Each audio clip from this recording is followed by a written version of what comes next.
পাশের বাসায় জালের মধ্যে নাকি এটা কি বানাইছে ফাঁদ পাইতা, বেচারা কবুতরটা আটকাইছে উপরে। এই যে কাকটা দেখাও, কাকটা কাইসা বসছে শিকার করার জন্য। আমি একটু এটা রেস্কিউ করানোর ট্রাই করি, আমার পাশের ছাদে যাওয়া লাগবে।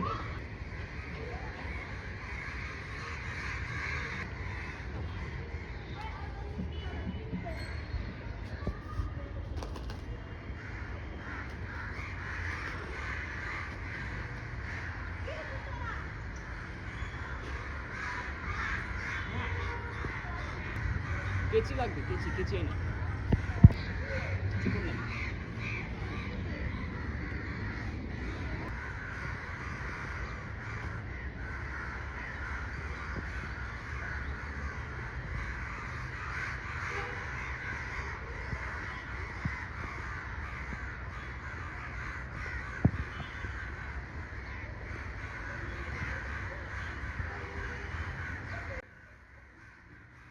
বিভিন্ন জায়গায় হাতে পায়ে বিভিন্ন জায়গায় অনেক ড্যামেজ হতে পারতো। তো আকানে ঘোরাঘুরি করতেছে, এই যে ফুটা না একদম পায়ে কাঁচাই গেছে। অনেকেই শখের বসে এরকম করে, ফাঁদ পাতে কবুতর পাখি কত কিছু ধরে, বাট আই থিঙ্ক প্রাণীকে এইভাবে কষ্ট দেওয়া ঠিক না। প্লিজ এরকম করেন না। এর চেয়ে ভালো আপনি কিনা নেন, লালন পালন করেন,